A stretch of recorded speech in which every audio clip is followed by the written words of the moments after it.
Last lecture में हमने आपके साथ रिवीजन शुरू करा था नॉन प्रॉफिट ऑर्गेनाइजेशन का, ठीक है। तो जल्दी से रिकैप ले रहे हैं। उसके अंदर ये बताया था कि नॉन प्रॉफिट ऑर्गेनाइजेशंस वाले जो होते हैं, इनके जो फाइनल अकाउंट्स होते हैं, मेनली उसमें तीन चीज़ें प्रिपेयर होती हैं। एक होता है रिसिप्ट एंड पेमेंट अकाउंट, एक होता है इनकम एंड एक्सपेंडिचर अकाउंट, एक होती है बैलेंस शीट। उसमें आपको क्या बातों का ध्यान रखना है? रिसिप्ट एंड पेमेंट अकाउंट को आप मन की आंखों से कैश अकाउंट की तरह देखते हो, इनकम एंड एक्सपेंडिचर अकाउंट को आप मन की आंखों से पीएनएल अकाउंट की तरह देखते हो, और बैलेंस शीट तो बैलेंस शीट है। अब जो रिसिप्ट एंड पेमेंट अकाउंट होता है उसको हम बनाते हैं कैश बेसिस पर, तो यानी कि उसमें हम सिर्फ कैश ट्रांजैक्शंस को ही रिकॉर्ड करते हैं। लेकिन पीएनएल अकाउंट या इनकम एंड एक्सपेंडिचर अकाउंट हम बनाते हैं एक्रूअल बेसिस पर, तो उसमें चाहे कैश ट्रांजैक्शन हो चाहे नॉन कैश ट्रांजैक्शन, हम दोनों को रिकॉर्ड करते हैं। बस इस बात का ध्यान रखते हैं कि वो करंट ईयर की होनी चाहिए। दूसरा मेन पॉइंट ये होता है कि रिसिप्ट एंड पेमेंट अकाउंट जो होता है वो कोई भी भेदभाव नहीं करता ट्रांजैक्शन के नेचर में। तो चाहे आपने 10 रुपए का गुड बेचा हो, चाहे 10 करोड़ रुपए की मशीन बेची हो, तो यानी कि चाहे वो रेवेन्यू नेचर का हो चाहे वो कैपिटल नेचर का हो, रिसिप्ट एंड पेमेंट अकाउंट में तो वो रिकॉर्ड हो जाएगा। लेकिन इनकम एंड एक्सपेंडिचर अकाउंट क्योंकि सही मुनाफा बताता है बिजनेस के बारे में या एनपीओ के बारे में, तो वो सिर्फ रेवेन्यू नेचर ट्रांजेक्शन ही रिकॉर्ड करेगा। यहां तक होगी कहानी क्लियर। बाकी बैलेंस शीट जो वो बनाते हैं एनपीओ वाले, वो सिंपल होती है, सिर्फ उसमें एक फंड बेस्ड अकाउंटिंग का कॉन्सेप्ट होता है। तो मैंने आपको ये बताया था कि एनपीओ को अच्छे से करने के लिए हमें एनपीओ वालों के कुछ आइटम्स से अपने आप को फेमिलियर करना होता है ताकि हम उसको डील कर सकें। तो सबसे पहला आइटम जो मैंने डिस्कस करा था वो था फंड बेस्ड अकाउंटिंग का, तो जल्दी से समझा देता हूं। फंड बेस्ड अकाउंटिंग में ये बताया था कि दो तरह के मोटे मोटे फंड्स होंगे, एक जनरल फंड या कैपिटल फंड और एक होगा रिस्ट्रिक्टेड वाला स्पेसिफिक फंड। अब स्पेसिफिक फंड कैसा भी हो सकता है, ये वो ये वो ये वो, लेकिन मोटा मोटा आप ध्यान रखना कि कुछ स्पेसिफिक फंड होंगे जिनमें एसेट नहीं होता, यानी कि जिसमें हमें कोई बिल्डिंग बनाने की चिंता नहीं है, नॉर्मल होते हैं। तो ऐसे वाले स्पेसिफिक फंड के बारे में मैंने आपको बताया था कि बहुत ही सिंपल होता है वो, उसके ओपनिंग बैलेंस में आप जो स्पेसिफिक डोनेशन आती है उसको जोड़ दो और कोई स्पेसिफिक खर्चा अगर करते हो तो घटा दो, तो सिंपल, खत्म हो गई बात। बाकी जनरल फंड जो होता है, जनरल फंड के अंदर हम सरप्लस को जोड़ देते हैं या डेफिसिट को घटा देते हैं, तो खत्म हो गई बात। अब लेकिन जो एसेट फंड होते हैं वो थोड़ा सा जटिल होते हैं, तो उसके बारे में मैंने आपको एक पूरी स्टोरी सुनाई थी, वो स्टोरी तो मैं दोबारा नहीं सुना पाऊंगा। लेकिन उस स्टोरी के निष्कर्ष से आपने ये निकाल लिया था कि जब भी कोई एसेट अकाउंट बनाया जाता है या एसेट फंड बनाया जाता है मेनली, तो इसका मतलब हमारा एक सपना है कि हम अपने एसेट को क्रिएट करें। तो जितने भी रुपए की आप कंस्ट्रक्शन करते हो या जितने रुपए का आपका सपना पूरा हो जाता है, उतने रुपए का क्या करना पड़ता था? हाँ, तो उतने रुपए से हम एसेट को शो कर देते हैं अंडर कंस्ट्रक्शन, और उतने ही रुपए से हमें अपने उस एसेट फंड को आजाद करना पड़ता था, यानी कि आप उतने ही रुपए एसेट फंड में से निकाल के जनरल फंड में डाल दोगे, ये रही उसकी आजादी। तो ये हमने सीख लिया था, बस इसी को हमको ध्यान रखना था। तो मेनली जो पहला आइटम था वो तो था फंड बेस्ड अकाउंटिंग का। इसके बाद कुछ छोटे मोटे आइटम्स थे कि एंट्रेंस फीस या एडमिशन फीस अगर है तो उसका क्या करना है। तो एंट्रेंस या एडमिशन फीस जो होती है वो एनपीओ वालों के लिए एक नॉर्मल इनकम होती है। इसके बाद था स्पेसिफिक डोनेशन। तो स्पेसिफिक डोनेशन जो होती है वो एनपीओ वालों के लिए इनकम नहीं होती, वो उनके लिए कैपिटल रिसिप्ट होता है, तो उसको हम लायबिलिटी में इसीलिए प्रेजेंट करते हैं। चौथा आइटम था जनरल डोनेशन। जनरल डोनेशन जो होती है वो एक तरह से नॉर्मल रेगुलर इनकम होती है एनपीओ वालों की, तो इसीलिए हम उसको इनकम साइड पे शो कर देते हैं। इसके अलावा लेगेसी, यानी कि एक आदमी मर गया और अपनी प्रॉपर्टी हमारे नाम कर गया, तो लेगेसी हो सकता है कि किसी हमें स्पेसिफिक पर्पस के लिए मिली हो, तो फिर हम उसको लायबिलिटी में शो करेंगे। लेकिन अगर क्वेश्चन साइलेंट है, कुछ नहीं बोला, इसका मतलब कि वो नॉर्मल लेगेसी है, हमें साधारण तरीके की लेगेसी मिली है, यानी कि हमारे लिए वो फिर इनकम हो जाएगी। इसके अलावा मैंने ग्रांट के बारे में भी आपको बता दिया था कि ये भी एक टर्म होता है, और ये आपने आमतौर पर देखा भी था कि सरकार जो ग्रांट देती है ये कैपिटल रिसिप्ट होती है, तो इसको भी हम लायबिलिटी में शो कर देते हैं। और अगर हम एसेट बेचते हैं तो कई बार बच्चों को लगता है कि ये भी इनकम है, पर एसेट बेचना हमारी इनकम नहीं थी। एसेट बेचना तो नॉर्मल एसेट की वैल्यू को कम कर देगा, परंतु उस एसेट के बेचने में जो फायदा या नुकसान हुआ वो हमारे लिए इनकम या एक्सपेंडिचर होता था। तो क्लियर होगी सारी, याद आ गई पुरानी बातें। चलो, तो अब मैं जो अगले दो आइटम्स मेनली डिस्कस करने जा रहा हूं, नंबर 8 और नंबर 9, वो काफी इंपॉर्टेंट है। तो हम नंबर 8 आइटम से शुरू करते हैं। इससे फेमिलियर होना काफी ज्यादा इंपॉर्टेंट होता है हमारे लिए, क्योंकि हर एनपीओ वाले को क्या करना पड़ता है, अपने मेंबर्स से यानी कि जो भी उस एनपीओ के साथ मेंबर्स जुड़े हुए हैं, उन मेंबर्स से एनपीओ वाला हर महीने कुछ ना कुछ एक नॉमिनल फी लेता है। भाई एनपीओ चलाने के लिए फंडिंग भी तो चाहिए ना, पैसा भी तो चाहिए। तो एनपीओ से जुड़े हुए मेंबर्स को कहा जाता है भाई आप हर महीने 500 रुपए 100 रुपए कुछ भी देते रहिए।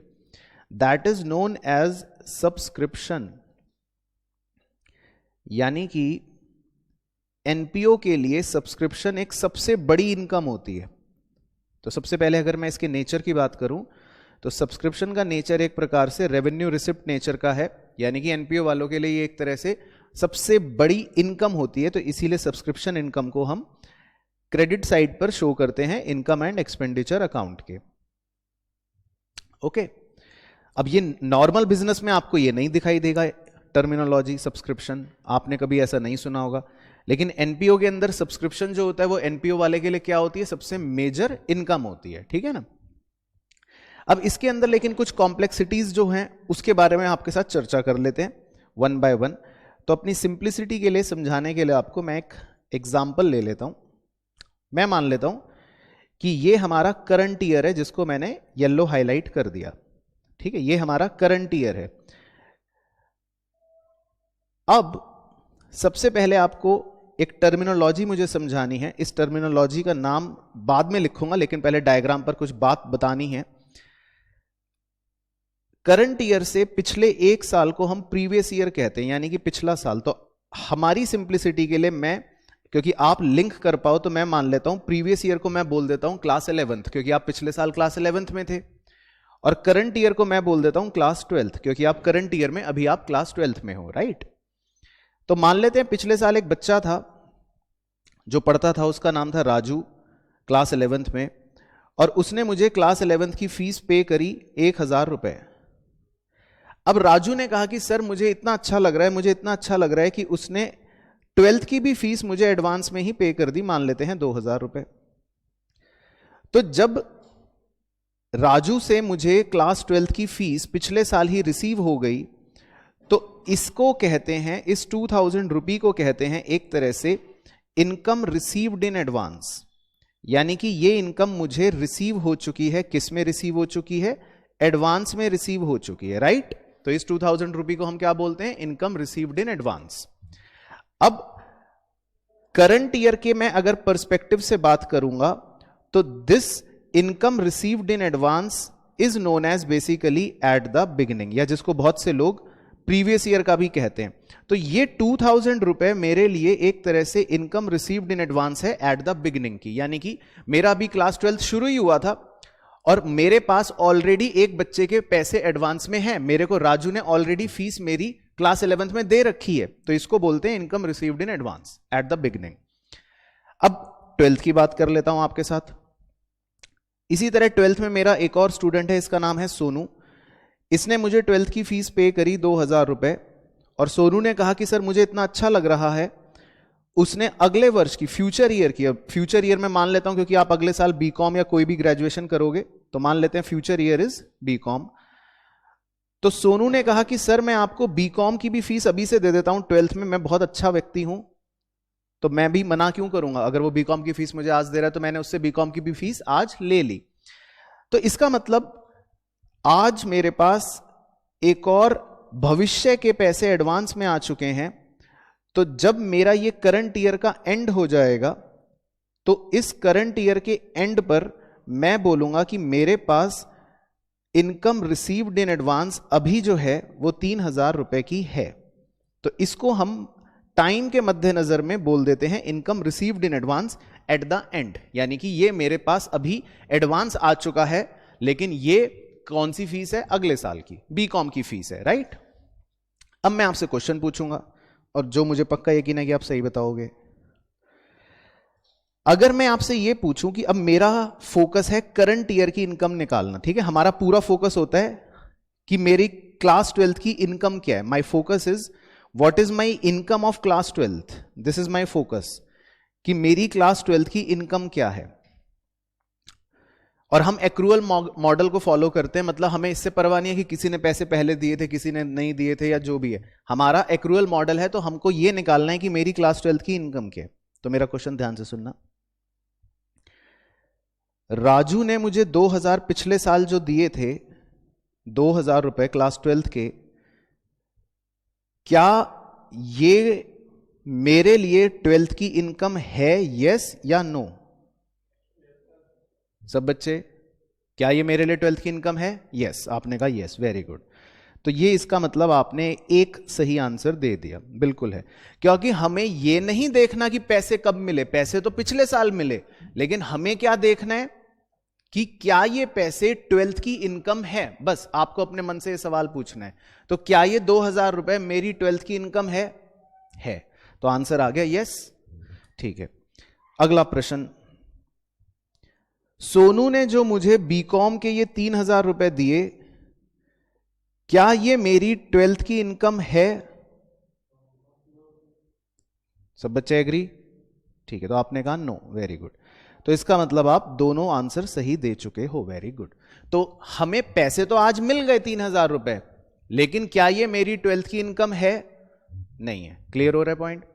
तो अब इनसे हम क्या इन्फ्रेंस निकाल लेंगे, इन दो बातों से हम क्या इन्फ्रेंस निकाल लेंगे कि कोई भी इनकम अगर मुझे एडवांस में रिसीव हुई है और वो बिगिनिंग वाले पीरियड की है, तो इसका मतलब वो हमारी इस साल की इनकम होती है। आप ही ने यस कहा तो मैं टिक लगा रहा हूं, राइट।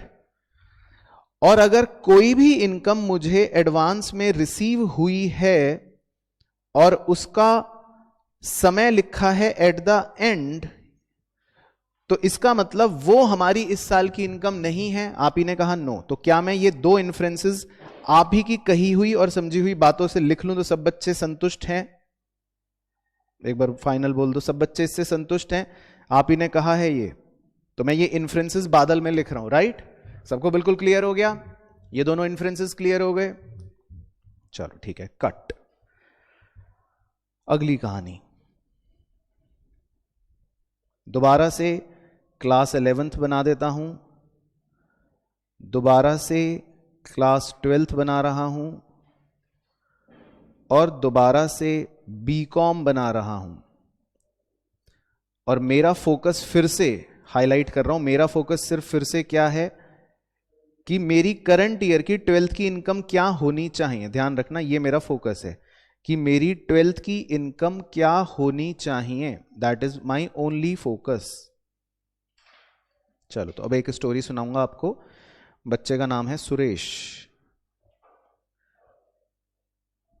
सुरेश ये 11th में पढ़ता था। सुरेश बच्चा, तो मैंने इससे कहा, मैंने कहा लाओ सुरेश 11th की फीस दे दो 1000 रुपए।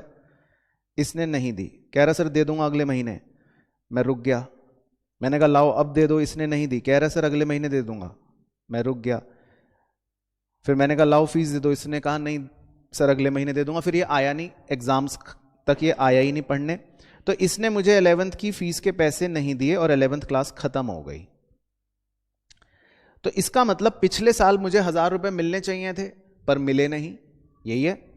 तो मैं इस 1000 रुपए को ऐसा कह सकता हूं कि this is my outstanding income, और करंट ईयर के संदर्भ में इसको मैं बोल सकता हूं outstanding income at the beginning. तो इसका मतलब मुझे 1000 रुपए पिछले साल मिलने चाहिए थे पर नहीं मिले, राइट क्षितिज भाई? कोई गलत तो नहीं कह रहा मैं? आप एग्री कर रहे हो इससे? ठीक है। अब भाई सुरेश 11th तो चलो पास कर गया, अब वो 12th में भी तो पढ़ने आएगा ट्यूशन। तो वो 12th में आया पढ़ने। तो मैंने सुरेश को पहले ही कह दिया, मैंने कहा सुरेश देखो अगर तुम 12th में आ रहे हो पहले अपने पुराने पैसे दो। तो फिर सुरेश ने कहा ठीक है सर अब मैं दे देता हूं।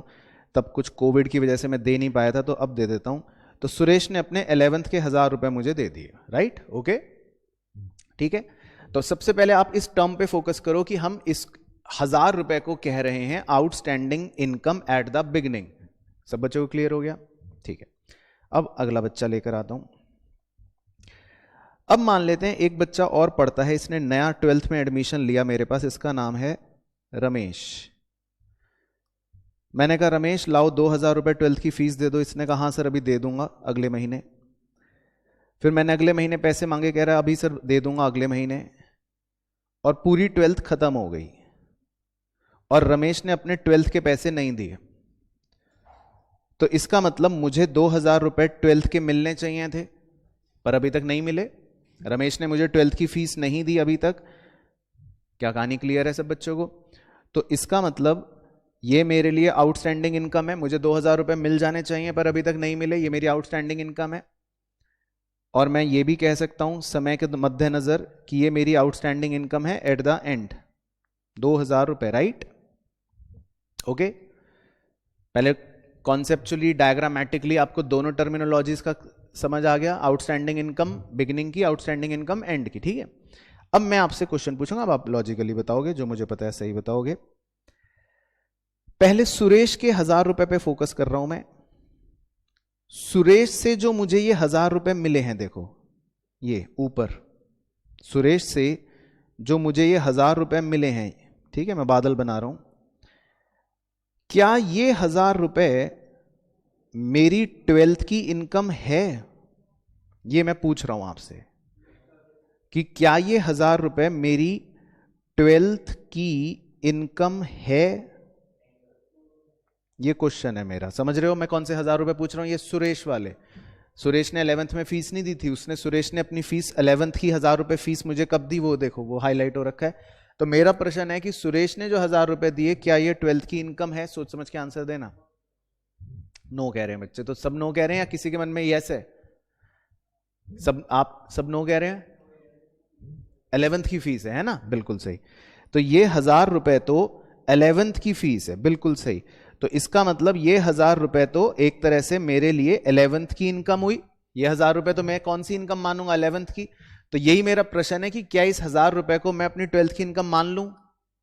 नहीं माननी चाहिए। सब बच्चे एग्री कर रहे हैं, तो मैं इसके आगे अब नो लिख रहा हूं आपसे सहमति करवा के। तो आपने कहा कि ये 1000 रुपए हमारी 12th की इनकम नहीं है, नो। ओके, उसके बाद अब रमेश की स्टोरी पर आ रहा हूं। रमेश से मैं मांग रहा हूं, लाओ रमेश 2000 रुपए दे दो, लाओ रमेश 2000 रुपए दे दो, लाओ रमेश 2000 रुपए दे दो। लेकिन इसने मुझे 2000 रुपए अभी तक दिए नहीं है, इसने मुझे अभी तक 2000 रुपए मुझे दिए नहीं है। तो ये 2000 रुपए, मेरा अगला सवाल है आपसे, ये 2000 रुपए रमेश वाले, क्या ये मेरी 12th की इनकम है? पर मिली नहीं है। हाँ, मिली नहीं है, मतलब अगर आप कहोगे कि सर क्या आपको ये कैश मिल गया, तो आंसर है नो। लेकिन मेरा प्रश्न है कि क्या ये इनकम है, मतलब क्या ये मुझे मिलनी चाहिए? ये बताओ, क्या मुझे 12th के 2000 रुपए मिलने चाहिए रमेश से? भाई आपने भी फीस दी, आपने भी दी, आपने भी दी, तो रमेश कौन सा मेरा रिश्तेदार है? रमेश से भी तो फीस लेनी है मेरे को 2000। तो क्या ये रमेश के 2000 रुपए मुझे मिलने चाहिए? मिलने चाहिए। अब मेरा सवाल और बेहतर हो जाएगा, क्या ये 2000 की इनकम करंट ईयर से एक्रू कर रही है? कर रही है। तो आपको क्या ये नहीं लगता कि इसका मतलब ये 2000 रुपए हमारी करंट ईयर की इनकम होनी चाहिए? एग्री कर रहे हो? ये 2000 रुपए belongs to my current year only, चाहे मिले हो या ना मिले हो, वो इमैटीरियल है। क्योंकि हम कौन सी मॉडल फॉलो करते हैं? एक्रूअल मॉडल फॉलो करते हैं। भाई आपने आज सेल करी, तो किताबों में कब रिकॉर्ड करते हो? आज। पैसे मिले आपको 3 महीने बाद, तो उससे क्या, यही होता है। तो ये रमेश के 12th के 2000 रुपए फीस मुझे आज मिलने चाहिए, ये मेरे को 12th में मिलने चाहिए, तो ये मेरी 12th की इनकम हो गई, राइट? तो इसको हम अपनी 12th की इनकम माने, फाइनल बोलो यस कि नो? यस, ठीक है।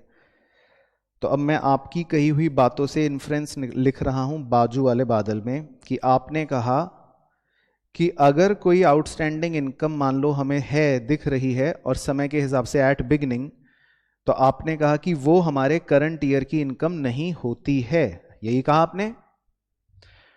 और आपने दूसरा ये भी कहा कि सर अगर कोई आउटस्टैंडिंग इनकम है एट द एंड वाले टाइम पीरियड की, यानी कि वो हमें मिलनी चाहिए थी पर मिली नहीं, तो आपने कहा ये बिल्कुल सर हमारी इनकम होनी चाहिए, राइट? सब बच्चे सेटिस्फाई हैं? मैं कोई जोर जबरदस्ती नहीं कर रहा हूं किसी के साथ। तो मैं इसको बादल बना लेता हूं जो आपने दोनों इन्फ्रेंसेस निकाल के मुझे बताया, राइट?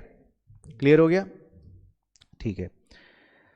अब क्योंकि इनकम कई बार आउटस्टैंडिंग्स भी होती हैं, ऑब्वियसली मिलनी चाहिए पर मिलती नहीं है, और इनकम्स कई बार एडवांस भी होती हैं, ऑब्वियसली कुछ लोग जल्दी भी दे देते हैं। तो हमारी इनकम एडवांस वाली भी होती हैं, हमारी इनकम आउटस्टैंडिंग्स भी होती हैं। लेकिन हमें अब अपनी जब सही इनकम निकालनी है, तो आपने जो मुझे दोनों इन्फ्रेंसेस वाले बादल बनवाए, अब मैं इनका सहारा लेकर एक फाइनल फॉर्मूला लिख दूंगा बेसिकली। वो क्या होगा अब लिखते हैं। हम सबसे पहले ये देखते हैं कि हमें करंट ईयर में टोटल सब्सक्रिप्शंस कितने मिले हैं। तो टोटल सब्सक्रिप्शंस रिसीव्ड जो होता है ये आपको रिसिप्ट एंड पेमेंट अकाउंट के डेबिट साइड पर नजर आ रहा होता है। अच्छा, अब इसमें भी कुछ बच्चे अपना एक्स्ट्रा दिमाग लगाते हैं, तो मैं पहले ही हाईलाइट कर देता हूं। मैंने यहां टोटल लिखा है, तो टोटल का मतलब है कि किसी बच्चे ने आपको नर्सरी की भी फीस आज लाके दे दी तो वो भी जोड़नी है, किसी ने 10th की दे दी तो वो भी जोड़नी है, किसी ने 12th की दे दी तो भी जोड़नी है, किसी ने बीकॉम की दे दी तो भी जोड़नी है। तो टोटल का मतलब है कि भाई टोटल सब्सक्रिप्शन रिसीव्ड, उसमें बुद्धि मत लगाना कि ये वाली तो बीकॉम की है मैं ये नहीं लूंगा, वो बुद्धि नहीं लगानी है आपको। टोटल का मतलब क्षितिज भाई क्या, सब कुछ जोड़ना है आपको। आपको टोटल जितने रुपए मिले हैं वो सारे लेने हैं, आपको सारे लेने हैं, टोटल जितने रुपए मिले हैं सारे लेने हैं। उसके बाद जो दो इन्फ्रेंसेस आपने मुझे बताए, मैं बस वही रिपीट यहां पे लिखूंगा, मुझे तो याद है, आप देख लो। पहला इन्फ्रेंस बादल में आपने क्या लिखवाया था, income received in advance beginning, आपने कहा था कि इस साल की इनकम है, तो मैं इसको जोड़ लूंगा। मैं कहूंगा हाँ भाई मुझे इनकम रिसीव्ड इन एडवांस जो है, इनकम रिसीव्ड इन एडवांस, जिसको हमने टाइम पीरियड के हिसाब से कहा था एट बिगिनिंग कि ये करंट ईयर की इनकम है, तो आपने कहा था सर ये होनी चाहिए, तो मैं इसीलिए इसको ले रहा हूं, इसको जोड़ रहा हूं कि भाई ये मेरी करंट ईयर की इनकम है, राइट। दूसरा इन्फ्रेंस आपने इसी में कहा था कि सर जो income received in advance at the end है, मतलब मैं पहले बादल फर्स्ट वाला बादल कंप्लीट कर रहा हूं, तो उसको आपने कहा था कि सर इसको हटा दो क्योंकि ये तो बीकॉम की फीस है, ये तो हमारे इस साल की फीस नहीं है, आपने इसको हटवा दिया था, तो इसको मैं हटा देता हूं, यानी कि सब्ट्रैक्ट कर देता हूं। आपने कहा था कि सर ये हमारे करंट ईयर की इनकम नहीं होती है, राइट। तो ये मैंने आपका पहला बादल है वो लिखा है, सबको क्लियर हो गया। फिर आपने दूसरे बादल में क्या लिखवाया था मुझसे इन्फ्रेंस, दूसरे बादल में आपने कहा था कि सर आउटस्टैंडिंग इनकम अगर बिगिनिंग की है एट बिगिनिंग तो ये हमारी इनकम नहीं होती, इसको हटा दो, लेकिन outstanding income at the end अगर है तो ये हमारी इस साल की इनकम है, तो इसको हम ले लेंगे। तो देखो मैं यही बात लिखूंगा अब दूसरे बादल वाली कि आउटस्टैंडिंग इनकम अगर है, या इसको एक्रूड इनकम भी कहते हैं या ड्यू भी कहते हैं, एट द एंड वाली, तो इसको आप कहते हो कि हां ये हमारी इनकम है। लेकिन अगर कोई आउटस्टैंडिंग इनकम थी बिगिनिंग में, तो इसको हम कहते हैं कि नहीं ये हमारी इस साल की इनकम नहीं है, ये तो किसी बच्चे ने 11th के पैसे हमको दे दिए, तो इसको हम हटा देते हैं। तो ये हमारा दूसरा बादल का इन्फ्रेंस आ गया। तो जब हम इनकम निकालना चाहते हैं कि हमारी कितनी इनकम होनी चाहिए, तो ये हमारा आंसर आ जाता है। तो that is basically your subscription income, और इसका हिंदी में मतलब यही होता है कि हमारी इनकम कितनी होनी चाहिए। तो इस इनकम को हम क्रेडिट साइड पर इनकम एंड एक्सपेंडिचर अकाउंट के अंदर शो कर देते हैं, ठीक है। तो मैं लिख देता हूं, इसका मतलब होता है सब्सक्रिप्शन इनकम का कि हमारी इनकम करंट ईयर की होनी चाहिए। तो ये इसका बेसिकली मतलब है कि हमारी करंट ईयर की इनकम ये होनी चाहिए, तो ये हम निकालना चाहते हैं। तो बेसिकली इसीलिए आप ये फॉर्मूला एक रट रहे हो, तो लेकिन इस फॉर्मूले का लॉजिक है, ऐसा नहीं कि हम क्यों रट रहे हैं, उसका लॉजिक है। और उसके लॉजिक मैंने आपको बताया कि क्या है, कि हमारा फोकस होता है कि हमें 12th की इनकम लेनी है अपनी, दैट्स इट। तो इसीलिए हम आउटस्टैंडिंग्स को और एडवांसेस को एडजस्ट कर देते हैं अकॉर्डिंगली, ठीक है। अब इसमें सबसे मजेदार बात यह होती है कि अगर हम ये निकालना चाहते हैं कि हमारी इनकम 12th की होनी कितनी चाहिए, तो मेरे मित्र आए मेरे पास, उन्होंने कहा कि भाई तुम ये क्या कर रहे हो, ये बड़ा सा फॉर्मूला क्या लगा रहे हो। मैंने कहा मैं अपनी 12th की इनकम निकालना चाहता हूं कि मेरी 12th में कितनी इनकम होनी चाहिए। तो उसने कहा तुम एक काम करो, मुझे अपने 12th के सारे बच्चों को ये बताओ कि तुम्हारे पास कितने बच्चे पढ़ते हैं। तो मैंने कहा कि मेरे पास 100 बच्चे पढ़ते हैं 12th क्लास में। फिर उसने कहा कि तुम्हारी 12th क्लास की फीस क्या है, मैंने कहा 500 रुपए फीस है। तो कितने रुपए हो गई 12th की इनकम, 100 बच्चे पढ़ते हैं और 500 रुपए फीस है, तो बताओ क्षितिज। अगर एक बच्चे की फीस है 500 रुपए और 100 बच्चे पढ़ते हैं 50,000, तो उसने कहा कि तुम ये इतना लंबा ये क्या फॉर्मूले लगा रहे हो उल्टे सीधे, तुम सीधा ये कर लो ना कि भाई तुम्हारे 12th में कितने एडमिशन्स हुए, मैंने कहा 100 एडमिशन्स हुए, और उसने कहा तुम्हारी 12th की मुझे फीस बता दो, मैंने कहा 500 रुपए, तो इसका मतलब उसने कहा कि तुम्हारी 12th की इनकम 50,000 होनी चाहिए। अब किसी ने जल्दी दे दिए, किसी ने बाद में दे दिए, किसी ने उसमें बीकॉम के भी दे दिए, किसी ने उसमें 11th के भी दे दिए, किसी ने उसमें नर्सरी के भी दे दिए। कह रहा वो सब तुम हटा रहे हो, जोड़ रहे हो, ये सब क्या कर रहे हो, इससे बेटर क्या है कि आप सीधा यही निकाल लो ना कि मेरे कितने मेंबर्स हैं और वो कितनी फीस दे रहे हैं। तो कभी कभी आपको सवालों में ये इंफॉर्मेशन दी होती है if this is given in question, लेकिन क्योंकि अगर ये दे देगा तो क्वेश्चन बहुत आसान हो गया, फिर तो बच्चा फिर तो क्षितिज भी निकाल लेगा जल्दी से आंसर। तो ये इंफॉर्मेशन इसीलिए 99% सवालों में नहीं मिलती। 1% किस्मत अच्छी होगी आपकी तो वो दे देगा, वो लिख देगा कि इस क्लब के 100 मेंबर्स हैं and each member is paying so and so amount. तो फिर आप डायरेक्टली फटाफट निकाल सकते हो कि भाई अगर क्लब के 100 मेंबर हैं और हर मेंबर 500 रुपए फीस दे रहा है तो दैट मींस क्लब की इनकम 50,000 होनी चाहिए। बट फिर भी ये हमें पता होना चाहिए, तो मैंने इसीलिए ये लिख दिया। और इसका भी कई बार रिवर्स क्वेश्चन में इस्तेमाल करना पड़ जाता है। तो बेसिकली ये है कंप्लीट आइटम सब्सक्रिप्शन इनकम जो हमें समझना होता है। पहले इतना क्लियर हो गया यहां तक? अच्छा, अब इसी चीज को मैं एक दूसरे तरीके से समझाऊंगा और दूसरे तरीके से आपके दिमाग में फिट करूंगा। इन केस मान लो आप फॉर्मूला कभी भूल जाओ तो, या इन केस क्वेश्चन आपसे कह दे कि मुझे तो सब्सक्रिप्शन अकाउंट बना के दिखाओ, ठीक है, तो इस पर भी फटाफट चर्चा कर लेते हैं। और मुझे तो पर्सनली मेरी राय पूछो तो मुझे ये ज्यादा आसान लगता है। अब आप ये बताओ कि जब हमें कोई इनकम रिसीव होती है, सबसे पहले मान लो मैं आपको एक ट्रांजैक्शन दूंगा, आपको जर्नल एंट्री बतानी है, ठीक है। रेंट रिसीव्ड, जर्नल एंट्री बताओ। रेंट रिसीव्ड की आप क्या जर्नल एंट्री करोगे अगर आप क्लास 11th में होते तो? आपको रेंट रिसीव हुआ, क्या एंट्री करते? कैश या bank account debit to rent account. अब मैं बोल रहा हूं सब्सक्रिप्शन रिसीव्ड मान लो, तो इसकी जर्नल एंट्री क्या करोगे? कैश या bank account debit to subscription account. तो अगर आपको सब्सक्रिप्शन रिसीव्ड की एंट्री पता है तो उसकी पोस्टिंग भी आप कर सकते हो सब्सक्रिप्शन अकाउंट में। भाई cash account debit to subscription account, उसकी पोस्टिंग ऐसी होगी, उसकी पोस्टिंग ऐसी होगी कि सब्सक्रिप्शन अकाउंट में क्रेडिट कर दिया और बाय कैश अकाउंट आ जाएगा। तो जो भी आपको टोटल सब्सक्रिप्शंस रिसीव्ड होते हैं उसकी पोस्टिंग आप ऐसे कर सकते हो, राइट? गलत तो नहीं है? उसके बाद आप ये मुझे बताओ कि सब्सक्रिप्शन रिसीव्ड इन एडवांस हमारे लिए लायबिलिटी होता है कि एसेट होता है? कि आपको इनकम एडवांस में मिल गई, लायबिलिटी होता है। वेरी गुड, है ना, ये तो सबको पता ही है। एडवांस में अगर इनकम मिलती है तो ये हमारे लिए क्या होती है? लायबिलिटी होती है। अब लायबिलिटीज के ओपनिंग बैलेंस आप जानते हो खातों के अंदर क्रेडिट साइड पर लिखे जाते हैं, तो मैं ऐसा लिख सकता हूं एडवांस ओपनिंग बैलेंस मतलब बिगिनिंग वाला, और लायबिलिटीज के क्लोजिंग बैलेंस डेबिट साइड पर लिखे जाते हैं, तो यानी कि मैं ऐसा लिख देता हूं एडवांस का एंड वाला। तो एडवांस इज अ लायबिलिटी, तो इसीलिए उसके ओपनिंग और क्लोजिंग बैलेंस ऐसे लिखे जाएंगे। ओके, अब आपको अगर कोई इनकम मिलनी चाहिए पर अभी तक मिली नहीं, या जिसको हम एक्रूड या आउटस्टैंडिंग कहते हैं, तो ये क्या होती है हमारे लिए? लायबिलिटी के एसेट? एसेट।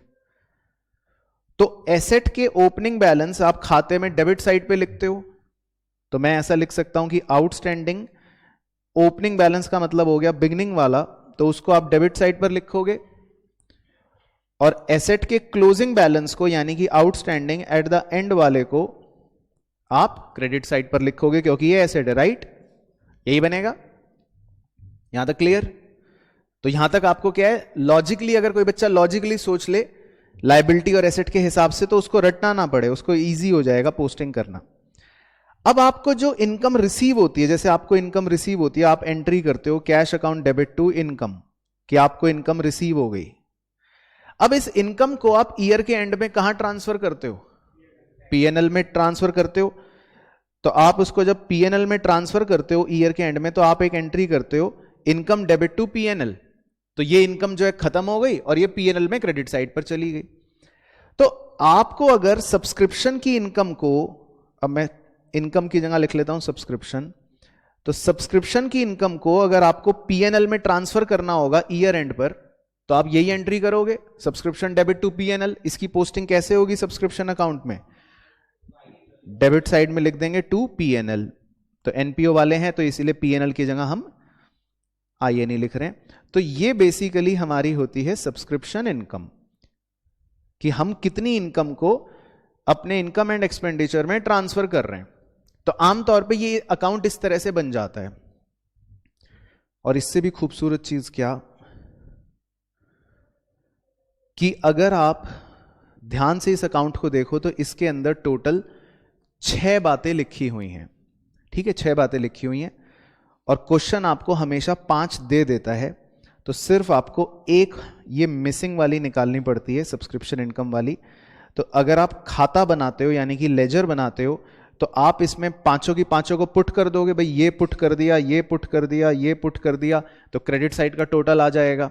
फिर आपने ये पुट कर दिया, ये पुट कर दिया और उसको माइनस कर दोगे तो आपका सब्सक्रिप्शन इनकम कैसे फाइंड आउट हो जाएगा? ये एक बैलेंसिंग फिगर की तरह हो जाएगा। क्लियर? अब इसी को अगर आप ध्यान से देखते हो तो बेसिकली फॉर्मूला जो बना हुआ है वो यहां से बन रहा है। तो एक्चुअल में फॉर्मूला ऊपर जो लिखा था वो होता नहीं है। अब दिखाता हूं आपको फॉर्मूला। आपने लिखा था फॉर्मूले में सबसे पहले स्टेप में टोटल सब्सक्रिप्शन रिसीव्ड, राइट? यही लिख रखा था टोटल सब्सक्रिप्शन रिसीव्ड। उसके नीचे आपने ऐड कर रखा था advance subscription and the beginning, यानी ये बक्सा, राइट? उसके नीचे आपने ऐड कर रखा था outstanding subscription at the end, यानी ये बक्सा, राइट? तो बेसिकली आपने पूरा यहां तक क्रेडिट साइड का टोटल कर लिया। फिर आपने माइनस क्या कर रखा था? आपने माइनस कर रखा था outstanding subscription eight the beginning, यानी ये बक्सा, और आपने माइनस कर रखा था advance subscription at the end, यानी ये बक्सा। तो आपका आंसर आ गया था। तो टेक्निकली आप देखो, क्रेडिट साइड की तीनों चीजें जोड़कर डेबिट की दोनों माइनस कर रहे हो तो ऑटोमेटिकली आपका सब्सक्रिप्शन इनकम बचेगा। तो लेजर से भी बचेगा और इसी चीज को फॉर्मूले में कन्वर्ट कर दिया तो वो फॉर्मूले भी इस तरह का बन गया बेसिकली। तो क्लियर हो गया पूरा कॉन्सेप्ट इसका सब्सक्रिप्शन का। तो हम कैसे भी कर सकते हैं, लेकिन अकाउंट बनाना भी इंपॉर्टेंट हो सकता है, क्योंकि कई बार क्वेश्चन बोल देता है कि मुझे अकाउंट ही प्रिपेयर करके दिखाओ। तो अगर क्वेश्चन बोल दे कि अकाउंट ही प्रिपेयर करके दिखाओ तो हम अकाउंट प्रिपेयर कर लेंगे। ठीक है, चलो उसके बाद आते हैं अब नेक्स्ट आइटम पर। नेक्स्ट आइटम भी इक्वली इंपॉर्टेंट है, आइटम नंबर 9। अब एनपीओ वालों के पास बहुत सी चीजों का, बहुत सी सामग्रियों का स्टॉक होता है। जैसे भाई मान लो कोई हॉस्पिटल से संबंधित एनजीओ है तो उनके पास मेडिसिन का स्टॉक होगा, है ना? या कुछ एनपीओ ऐसे हैं जो एजुकेशन से रिलेटेड है, उनके पास हो सकता है स्टेशनरी का स्टॉक होगा। तो मतलब अलग अलग एनपीओ के पास अलग अलग चीजों का स्टॉक हो सकता है। अलग अलग एनपीओ के पास अलग अलग चीजों का स्टॉक हो सकता है, नेचुरल सी बात है। अब हमें जो एक एनपीओ वालों के लिए एक बहुत इंपॉर्टेंट चीज कैलकुलेट करनी पड़ती है, हमें यह कैलकुलेट करना पड़ता है कि इन्होंने अपने स्टॉक का कितना हिस्सा कंज्यूम करा है। क्योंकि अपने स्टॉक का ये जो भी हिस्सा कंज्यूम करते हैं उसको मन की आंखों से तो आप एक डेप्रीसिएशन की तरह भी थोड़ा थोड़ा सोच सकते हो कि भाई इतना स्टॉक जो है उसमें गिरावट आ गई, उसमें कमी आ गई। तो स्टॉक में कमी आने का मतलब बोलते हैं कंज्यूम्ड पार्ट, लेकिन आप अपने मन की आंखों से समझ लो डेप्रीसिएशन की तरह हो गया। तो अगर मैं इसके नेचर की बात करूं तो क्योंकि डेप्रीसिएशन का नेचर है एक रेवेन्यू एक्सपेंडिचर, तो इसीलिए कंज्यूम्ड पार्ट का भी ऑब्वियसली नेचर क्या बन गया? Revenue expenditure. तो इसीलिए इसको एक्सपेंडिचर साइड पर प्रेजेंट करना जरूरी होता है। तो ये इस आइटम की सबसे बड़ी खूबसूरत बात है कि हमारे एनपीओ की अलग अलग चीजों के स्टॉक के कंज्यूम्ड पार्ट को हमें निकालना होता है, क्योंकि वो हमारे लिए एक एक्सपेंडिचर होता है। उसको हम डेबिट साइड पर स्पेशली प्रेजेंट करते हैं कि हमने कितना स्टॉक अपना कंज्यूम कर लिया। ओके, अब मुद्दा ये आता है कि हम इसको कैलकुलेट कैसे करेंगे, तो उसकी भी मैं आपके साथ फुल गहराई डिस्कस कर लेता हूं। हम किसी ना किसी व्यक्ति से ये सामान तो खरीदते होंगे, मेडिसिन। ऐसा तो है नहीं कि आपके यहां से बारिश हुई और मेडिसिन आपके पास आ गई, है स्टेशनरी बारिश हुई और आ गई। आप किसी आदमी से ये स्टेशनरी खरीदते होंगे। तो जिस आदमी से आप सामान खरीदते हो और आमतौर पर उधार पे खरीदते हो, उस आदमी को क्या कहते हैं हम? क्रेडिटर। ठीक है, उस आदमी को हम क्या कहते हैं? क्रेडिटर कहते हैं। तो क्रेडिटर तो आप जानते ही हो लायबिलिटी होता है। तो हम सबसे पहले अगर क्रेडिटर के ओपनिंग बैलेंस की बात करें, तो क्योंकि ये लायबिलिटी है तो इसकी वैल्यू को आप कहां पर लिखोगे? क्रेडिट साइड पर। और इसकी क्लोजिंग बैलेंस को या क्लोजिंग वैल्यू को कहां पर लिखोगे? डेबिट साइड पर, क्योंकि ये लायबिलिटी है। तो लायबिलिटी के ओपनिंग और क्लोजिंग बैलेंस आप इसी प्रकार लिखते हो। अब अगर आपने क्रेडिटर को पैसे पे करे, सोचना मन में आराम से 1 मिनट लेके, कैश पेड टू राजू, इसकी एंट्री बोलो। Raju account debit to cash. इसी तरह कैश पेड टू क्रेडिटर, इसकी एंट्री बोलो। Creditor account debit to cash. तो आप जिससे उधार पे सामान खरीदते हो उसको पैसे भी तो दोगे, पैसे भी तो दोगे आप। तो पैसे देने की एंट्री बन गई creditor account debit to cash. तो इसकी पोस्टिंग क्या हो गई? जब भी हम पेमेंट करते हैं क्रेडिटर को, तो जब भी आप पेमेंट करोगे क्रेडिटर को, तो इसकी पोस्टिंग ये बन जाएगी कि भाई हमने क्रेडिटर को पेमेंट कर दी। तो ये हो गई टू कैश अकाउंट, हमने क्रेडिटर को पेमेंट कर दी। तो ये पेमेंट आपको कहां नजर आ रही होगी बताओ? पेमेंट साइड पर। ये पेमेंट आपको कहां नजर आएगी? पेमेंट साइड पर। क्योंकि पेमेंट है तो ऑब्वियसली आपका कैश कम हुआ, कैश कम हुआ तो कहां नजर आएगा आपको? रिसिप्ट एंड पेमेंट अकाउंट के पेमेंट साइड पर नजर आएगा। तो इसको, इस आइटम को आपको सवाल वाला जरूरी नहीं है कि लिखकर नीचे अलग से चमका के देगा, ये आपको देखना पड़ेगा पेमेंट साइड पे कि क्या कोई पेमेंट कर रखी है हमने। तो ये हम देख लेंगे वहां से रिसिप्ट एंड पेमेंट अकाउंट से। ठीक है सर। अब इसमें एक बहुत ही क्रूशल चीज होती है, तो वो क्योंकि रटवाने से अच्छा आपको समझ में आए, तो इसीलिए मैं थोड़ा सा बाजू में आ रहा हूं इसका कॉन्सेप्ट समझाने के लिए। कई बार किसी व्यक्ति से हम इतना सामान खरीदते रहते हैं उधार पे, तो वो ये कहता है कि भाई तुम तो बहुत सामान उधार पे खरीद रहे हो और हमारा तो रोजमर्रा का ये काम रहता ही है, तो तुम हमें कभी कभी कुछ एडवांस भी दे दिया करो। तो ऐसा हो सकता है ना, ये तो एक नेचुरल बिजनेस में होता भी है। अगर आप में से कोई बिजनेस कम्युनिटी में हो वो जानता भी होगा, इस तरह की चीजें तो नॉर्मल होती हैं। अगर आप किसी आदमी से बार बार बहुत ज्यादा ट्रांजैक्शन करते हो, उससे खरीदते ही रहते हो उधार पे, तो फिर वो कई बार वो ये भी कहेगा कि प्लीज मुझे एडवांस दे दो, तो आप देते भी हो। तो मान लेते हैं आपने एडवांस दिया, तो अगर आप किसी को एडवांस देते हो तो मुझे ये बताओ कि एडवांस देना जो होता है ये आपके लिए लायबिलिटी होता है या एसेट होता है? आप किसी को एडवांस देते हो, देना, तो ये आपके लिए क्या होता है? एसेट होता है। तो पहले इसमें जो आपके हिचकिचाहट के जो आंसर है उससे मुझे चिंता हुई, क्योंकि ऐसी हिचकिचाहट होनी नहीं चाहिए। एडवांस देना इज एसेट, उसमें खुल के बोलो। और एडवांस अगर मैं बोलता लेना तो लायबिलिटी, तो ये तो सिंपल है। तो एडवांस देना जो होता है वो हमारे लिए क्या होता है? एसेट होता है। तो एसेट का ओपनिंग बैलेंस कहां लिखते हैं? Debit side. तो कभी कभी हमें यह भी दिया होता है कि हमने क्रेडिटर को कुछ एडवांस दे रखे हैं, तो फिर हम उस एडवांस के ओपनिंग बैलेंस को कहां लिखेंगे? डेबिट साइड पर, क्योंकि ये हमारे लिए क्या है? एसेट। और एडवांस के क्लोजिंग बैलेंस को हम कहां लिखेंगे? क्रेडिट साइड, क्योंकि ये हमारे लिए एसेट है। तो आप इसको रटने की बजाय नॉर्मल लॉजिक से सोचोगे अगर, तो आपको अपने आप समझ आ जाएगा। एडवांस देना आपके लिए एसेट है, तो इसीलिए उसके ओपनिंग और क्लोजिंग बैलेंस एसेट की तरह चल रहे हैं।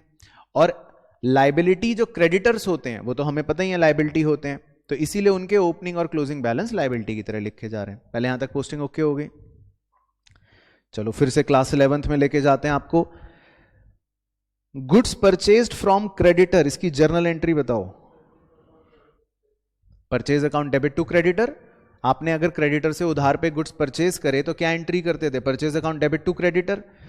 तो अब जो बैलेंस बचता है ना, बेसिकली इस खाते में क्या होता है, इस खाते में हम सारी चीजें पोस्ट करते हैं और एक बैलेंसिंग फिगर इधर बचनी शुरू हो जाती है क्रेडिट साइड पर।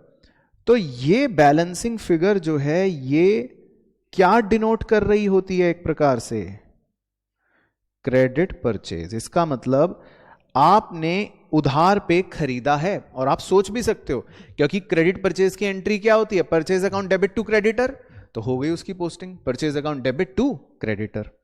बस उसको परचेज अकाउंट लिखते नहीं है, उसको लिख देते हैं स्टॉक अकाउंट। तो सबसे पहले हम क्या करते हैं, हम ये निकाल लेते हैं कि हमने क्रेडिट परचेज कितने रुपए का करा। तो सबसे पहले हम ये निकालते हैं कि हमने क्रेडिट परचेज कितने रुपए का करा, ये हमारा मेन चीज होता है। अच्छा, अब देखो किताबों के अंदर या आपको भी शायद स्कूलों के अंदर इसका फॉर्मूला रटवाते हैं। इसका फॉर्मूला क्या रटवाते हैं, इसका फॉर्मूला वो रटवाते हैं कि भाई पेमेंट टू क्रेडिटर जो है इसको जोड़ लो, ओपनिंग एडवांस इसको जोड़ लो, क्लोजिंग क्रेडिटर्स इसको जोड़ लो। तो यानी कि फॉर्मूले में क्या बन रहा है, डेबिट साइड को जोड़ लिया और फिर आपसे टीचर कहती है इसमें ओपनिंग क्रेडिटर्स को माइनस कर दो और क्लोजिंग एडवांस को माइनस कर दो। तो बेसिकली आपने क्रेडिट के दोनों को माइनस कर दिया। तो अगर आप तीनों डेबिट के प्लस करके दोनों क्रेडिट के माइनस कर रहे हो तो टेक्निकली आपका आंसर वही बचेगा, बीच वाला बैलेंसिंग फिगर। तो ये फॉर्मूला बन गया। अच्छा, लेकिन अभी भी हम मंजिल से दूर है। हमारी मंजिल क्या थी कि स्टॉक हमने कंज्यूम कितना करा, ये देखना है कि स्टॉक हमने कंज्यूम कितना करा। अभी तक तो हम खाली ये निकाल पाए हैं कि हमने स्टॉक खरीदा कितना। अभी तक तो हम ये निकाल पाए हैं कि हमने स्टॉक खरीदा कितना। हमें तो ये निकालना है कि आखिर स्टॉक कंज्यूम कितना हुआ। तो इसको आप अपनी एक दुकान की तरह समझा करो, स्टॉक अकाउंट को एक इसको हमेशा किसकी तरह समझा करो कि आपकी दुकान है ये, ठीक है। तो जब आपने दुकान खोली सुबह सुबह, तो दुकान में सुबह सुबह खोलते ही आपको क्या नजर आएगा, स्टॉक नजर आएगा, यानी कि इसको कहते हैं टू ओपनिंग स्टॉक। तो मान लेते हैं आपको 1000 रुपए के डब्बे नजर आए, फॉर एग्जाम्पल आपको 1000 रुपए के डब्बे नजर आए। फिर उसके बाद आप कुछ डब्बे और खरीद के आए, मान लेते हैं आपने नकद में खरीदे, 200 रुपए के डब्बे आपने नकद में खरीद लिए फॉर एग्जाम्पल। तो 1000 रुपए के ओपनिंग में थे, 200 रुपए के और खरीद लिए, तो कितने हो गए क्षितिज भाई, कितने हो गए, 3 लाख। 3000 क्यों हो गए, 1200। तो ये अलग नशे में चल रहे हैं। तो 1000 रुपए के ओपनिंग में थे, 200 रुपए के आपने और खरीदे, तो कितने हो गए, ठीक है, वेरी गुड, बिल्कुल। तो मैं कहने ही वाला था, मैं तो देखना चाहता था कि कौन बच्चा अलर्ट है। तो अगर ये मैं कह रहा हूं कैश परचेज, तो कैश परचेज का मतलब है कि आपने तो ये कैश में खरीदे ही होंगे। तो टेक्निकली या कॉन्सेप्चुअली और या बेहतर लिखने के लिए हम इसको टू रिसिप्टेंट पेमेंट अकाउंट ही लिखना चाहिए, क्योंकि हमने अगर कैश में खरीदा तो कैश दिया होगा और कैश पे करा होगा तो ये पेमेंट्स में ही आ रहा होगा। तो लॉजिकली और इस चैप्टर के कॉन्सेप्ट के हिसाब से इसमें हम टू रिसिप्टेंट पेमेंट अकाउंट ही वैसे तो लिखेंगे, लेकिन मैंने इसलिए नहीं लिखा ताकि मैं थोड़ी सी क्लैरिटी कर सकूं कि ये कैश परचेज है ना। वैसे बिल्कुल सही है आपकी बात। फिर उसके बाद आपने 300 रुपए के डब्बे और खरीद लिए थे। कैसे खरीदे थे वो आपने, उधार पे। तो इसको मैं टू क्रेडिटर अकाउंट लिखना तो चाहिए, लेकिन मैं कैसे लिखूंगा, क्रेडिट परचेज के नाम से, सिर्फ आपको समझाने के लिए। तो ये क्रेडिट परचेज बताओ हमें कहां से पता चली थी, ऊपर से। तो इसीलिए क्रेडिटर अकाउंट जो होता है या वो बनाने का पर्पस ये होता है कि हम ये निकाल रहे हैं कि हमने उधार पे कितना स्टॉक खरीदा था।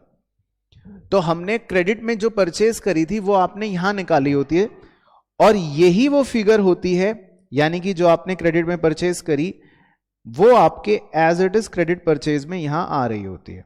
तो हमारा क्रेडिटर अकाउंट बनाने का मेन पर्पस ये होता है कि हम अपना क्रेडिट परचेज निकाल सकें। क्लियर, यहां तक ओके है। तो बताओ क्षितिज भाई, दुकान में टोटल कितने डब्बे हैं आपकी? 1500। ओके, अब क्या हुआ क्षितिज भाई, आपने 2 डब्बे बेच दिए बाय, ऐसे लिख रहा हूं बैंक, 2 डब्बे आपने बेच दिए। अब जो 2 डब्बे आपने बेचे वो बेचे वैसे तो 5 करोड़ रुपए के, कितने के बेचे? 5 करोड़ रुपए के। तो उनकी सेल वैल्यू तो 5 करोड़ रुपए है। जो 2 डब्बे आपने बेचे उनकी सेल वैल्यू तो 5 करोड़ रुपए है। तो यहां पर एक पॉइंट क्लियर कर देता हूं लगे हाथ, कि आप डब्बे कितने का भी बेचो उससे हमें कोई फर्क नहीं पड़ता, क्योंकि जब हम दुकान में डब्बों की गिनती का हिसाब किताब लगा रहे हैं तो हमें तो यहां पर डब्बों की मेन बुक वैल्यू या लागत से मतलब होता है। अब आपने चाहे 5 करोड़ के बेचे चाहे 5 रुपए के बेचे, उससे हमें क्या। अगर आपने 2 डब्बे बेचे हैं तो हम तो यह देखना चाहते हैं कि आखिर उनकी बुक वैल्यू कितनी थी। तो इस बात का ध्यान रखना है हमेशा कि जब भी स्टॉक अकाउंट में आप ये लिख रहे हो कि हमने सेल करी है, उसको हमेशा बुक वैल्यू पर लिखना है, never at sale value. Sale value वो देगा जरूर आपको कंफ्यूज करने के लिए, लेकिन हमें क्या, सेल वैल्यू से।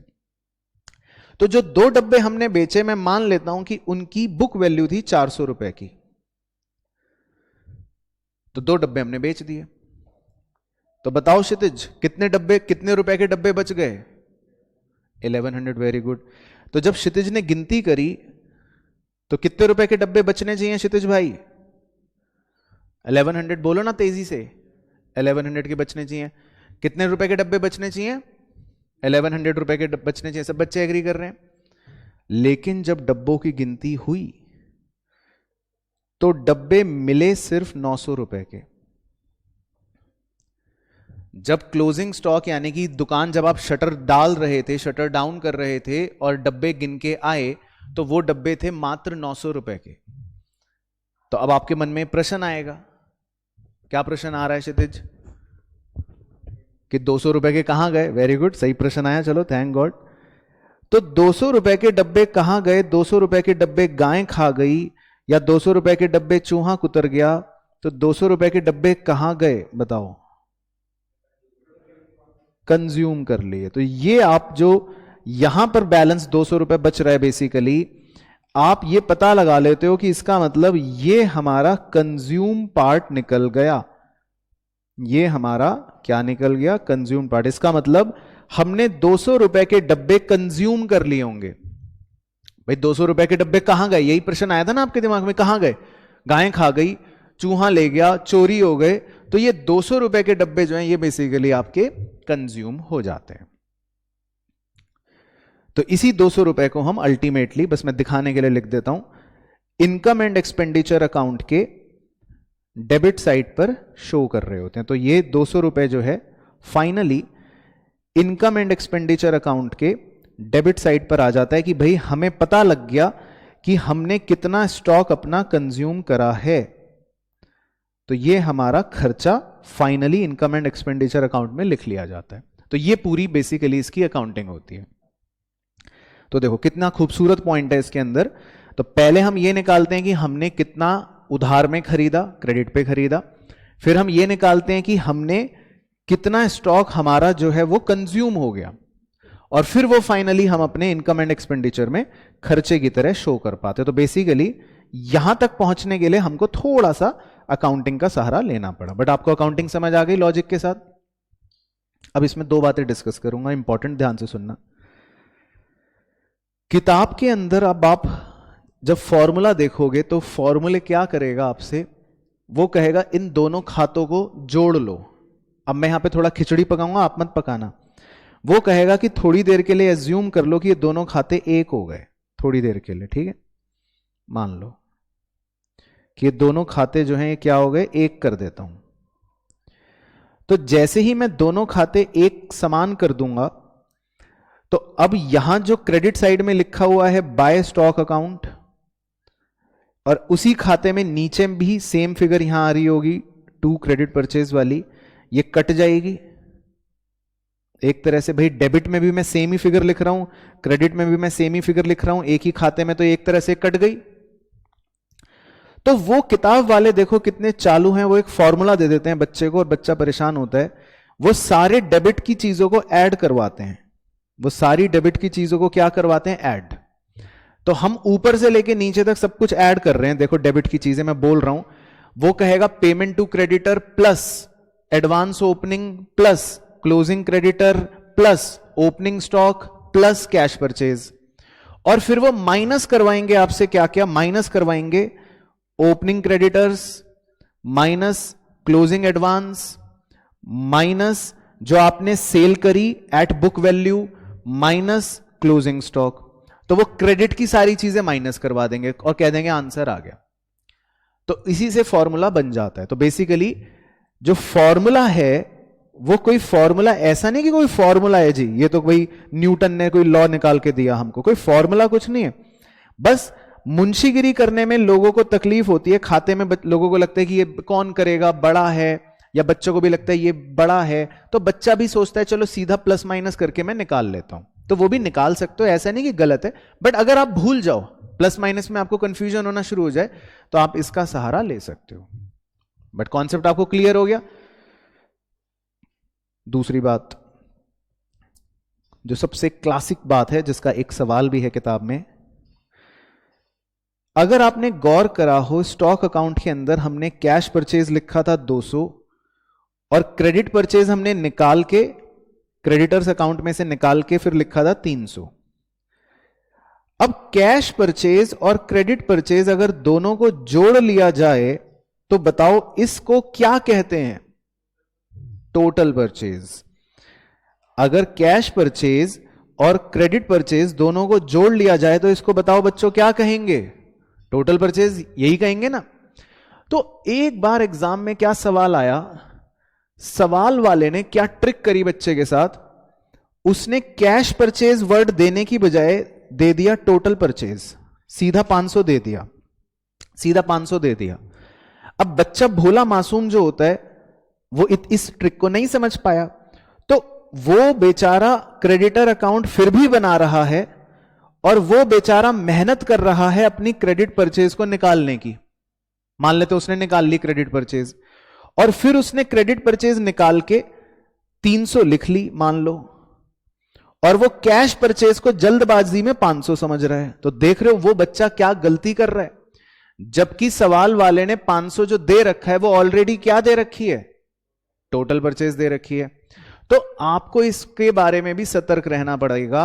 अगर सवाल में टोटल परचेज दे रखी है तो फिर तो इसका मतलब आपको ये दोनों नीले वाले मिल गए, ये दोनों नीले वालों को इकट्ठा करके इसका मतलब उसने 500 दे रखा है। फिर तो आपको खाली खाली नीचे स्टॉक अकाउंट बनाने का ही पर्पस रह जाता है। पॉइंट समझ आ गया कि ये भी एक गलती का पॉइंट है। चलो तो ये भी कॉन्सेप्ट क्लियर हो गया, दोनों कॉन्सेप्ट अच्छे से क्लियर हो गए। तो ये था हमारा बड़ा आइटम नंबर 9। बाकी इसके अलावा छोटे मोटे आइटम्स हैं। नंबर 10 आइटम है ऑनोरेरियम। ऑनोरेरियम भी एक नया वर्ड है जो हम एनपीओ के अंदर ही मेनली सुनते हैं और आम बिजनेस में आप थोड़ा एक कम सुनोगे। ऑनर, ऑनर वर्ड का मतलब क्या होता है, जब आप किसी को सम्मानित करते हो, है ना, चीफ गेस्ट आ गया या कोई और आ गया, कोई गेस्ट स्पीकर आ गया, तो एनजीओ वालों के पास इस तरह के लोग आते रहते हैं। कभी कोई आएगा, कभी कोई आएगा, कभी कोई आएगा, कभी कोई आएगा। तो ये उनके सम्मान में पैसे देते रहते हैं, किसी को 1000 रुपए, किसी को 10,000 रुपए, किसी को 5,000 रुपए। तो ऑनोरेरियम देना जो होता है वो एनपीओ वालों के लिए is a normal thing, is an regular चीज। तो इसीलिए इसका नेचर एक रेवेन्यू एक्सपेंडिचर की तरह बन जाता है। तो यानी मुद्दे की बात ये कि एनपीओ वाले इसको अपने एक्सपेंडिचर की तरह इसीलिए शो करते हैं, यानी कि इनकम एंड एक्सपेंडिचर अकाउंट के डेबिट साइड पर शो कर देते हैं। तो ये भी एक टर्म होती है ऑनोरेरियम। इसके बाद नंबर 11, ये भी आइटम एनपीओ में ही थोड़ा ज्यादा देखने को मिलता है, बुक्स। तो नॉर्मल बिजनेस में आपको बुक्स वर्ड इतना नहीं मिलेगा कि भाई बुक्स, है ना, लेकिन एनपीओ के अंदर कई बार आपको बुक्स भी देखने को मिलता है। तो बुक्स का तो यहां पर सीधा मतलब होता है कि कई बार हमें ऐसा लगता है कि बुक्स को खरीद लेना एक खर्चा होता है, पर यह गलत है पॉइंट। इसमें हमें याद रखना है कि बुक्स खरीदना एक कैपिटल नेचर ट्रांजैक्शन है, इसीलिए इसको हम कैपिटल एक्सपेंडिचर मानते हैं, यानी कि इसको हम एक एसेट की तरह ट्रीट करते हैं। तो जब भी आप बुक्स खरीदते हो तो इसका मतलब आपके एसेट की वैल्यू बढ़ेगी, या जब भी आप बुक्स को बेचते हो तो इसका मतलब आपके एसेट की वैल्यू कम होगी। तो मतलब बुक्स को आप ट्रीट करो just like machinery, just like furniture, या just like any other asset. तो बुक्स को लेकर भी हमको थोड़ा सा ध्यान रखना पड़ता है। बाकी आइटम नंबर 12 कोई आइटम नहीं है, लेकिन मेन बड़े क्वेश्चंस तक पहुंचने से पहले इससे भी फेमिलियर होना जरूरी होता है। वो ये है कि हमें कई दफे ओपनिंग कैपिटल फंड जो होता है एनपीओ वालों का, वो नहीं दे रखा होता, वो मिसिंग होता है। तो फिर हम आगे सॉल्व नहीं कर सकते सवाल, क्योंकि अगर ओपनिंग कैपिटल फंड मिसिंग है तो आप उसमें सरप्लस तो चलो मैं मान रहा हूं जोड़ लोगे इनकम एंड एक्सपेंडिचर से निकाल के, लेकिन आप क्लोजिंग वाली फिगर तो फिर भी नहीं लिख पाओगे, क्योंकि आपको उसके लिए ओपनिंग कैपिटल फंड तो फिर भी चाहिए होता है। तो कई दफे हमको ओपनिंग कैपिटल फंड नहीं दे रखा होता, तो हम क्या करते हैं, तो हमको बैलेंस शीट प्रिपेयर करनी पड़ती है। बस वो एक कॉन्सेप्ट है। तो हमको ओपनिंग वाली डेट की एक बैलेंस शीट प्रिपेयर करनी पड़ती है। उस बैलेंस शीट में आपको ओपनिंग वाली डेट के सारे एसेट्स दे रखे होंगे, हम उन सारे एसेट्स को लिख लेते हैं, टोटल कर देते हैं, और हमको ओपनिंग वाली डेट की बैलेंस शीट की सारी लायबिलिटीज दे रखी होती हैं, वो भी हम लिख लेते हैं। लेकिन लायबिलिटी साइड में कुछ बैलेंसिंग फिगर आ रहा होता है, हो सकता है एसेट साइड पे आ जाए, वो भी हो सकता है, लेकिन आमतौर पे लायबिलिटी साइड पे आ रहा होता है एक बैलेंसिंग फिगर। तो हम क्या मान लेते हैं कि वो बैलेंसिंग फिगर हमारा क्या है, कैपिटल फंड ओपनिंग। तो इस तरह से हम ओपनिंग कैपिटल फंड को फाइंड आउट कर लेते हैं। तो कुल मिलाकर मोटे मोटे इंपॉर्टेंट हमारे ये 12 आइटम्स होते हैं जिनके बारे में आपको फेमिलियर होना पड़ता है पहले। क्लियर होगी कहानी? अब देखो, सम अप कर देता हूं ताकि हम अब एग्जाम के क्वेश्चंस के लिए बिल्कुल परफेक्ट हो जाएं। तो एग्जाम के क्वेश्चंस जो होते हैं वो कैसे हो सकते हैं, वो या तो होगा आपका 3 नंबर का या होगा आपका 5 नंबर का। 3 नंबर के क्वेश्चंस जो होते हैं वो होते हैं सिर्फ और सिर्फ कभी कभी खाली हमारे आइटम नंबर 8 पर, यानी कि वो सब्सक्रिप्शन इनकम पर बेस्ड आपको एक छोटा क्वेश्चन दे सकता है, तो हमको उससे फेमिलियर होना है जो हम हो गए। या फिर 3 नंबर के अंदर वो हमसे कंज्यूम्ड पार्ट पर बेस्ड एक सेपरेट क्वेश्चन पूछ सकता है, जो हमारा था आइटम नंबर 9, तो हम उससे फेमिलियर हो गए। इसके अलावा बड़ा क्वेश्चन जो है, अगर मान लो 5 नंबर के आसपास का जो आ रहा है, उसमें वो हमसे इनकम एंड एक्सपेंडिचर अकाउंट की प्रिपरेशन एंड बैलेंस शीट की प्रिपरेशन करवा सकता है। अब इसके अंदर ऑटोमेटिकली आपकी सब कुछ ही बातें कवर हो जाती हैं, क्योंकि फिर इनकम एंड एक्सपेंडिचर के अंदर आपको सब्सक्रिप्शन भी डालना है, तो हो सकता है वो कॉन्सेप्ट भी कवर हो। इनकम एंड एक्सपेंडिचर के अंदर आपको कंज्यूम्ड पार्ट भी डालना है, तो हो सकता है वो भी कवर हो। अच्छा, 3 नंबर में एक चीज और वो पूछ लेता है कभी कभी, फंड बेस्ड अकाउंटिंग। कई बार खाली फंड्स की अकाउंटिंग का ही वो कहेगा कि मुझे प्रेजेंटेशन करके दिखा दो, जो हमने लास्ट लेक्चर में डिस्कस करा था। तो ये भी छोटे क्वेश्चन में आ सकता है। लेकिन हाँ, बड़े क्वेश्चन में ऑटोमेटिकली जब हम कर रहे होते हैं सॉल्व, तो सब कुछ ऑटोमेटिकली ही आ जाता है। तो बड़ा क्वेश्चन तो आता है सीधा preparation of income and expenditure account का और बैलेंस शीट का। Preparation of receipt and payment account आपके 12th के कोर्स में नहीं है, तो वो उसका प्रिपरेशन नहीं आएगा, आपसे पूछेगा नहीं।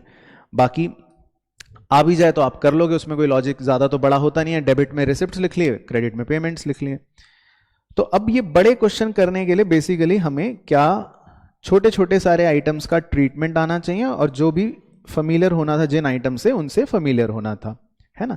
तो जब पूरा प्रोसेस बनता है तो उसमें हम ओपनिंग बैलेंस शीट बनाते हैं, उसके बाद इनकम एंड एक्सपेंडिचर अकाउंट बनाते हैं, और उसके बाद फाइनली बैलेंस शीट बनाते हैं, और वो हमारा पूरा टैली हो जाता है।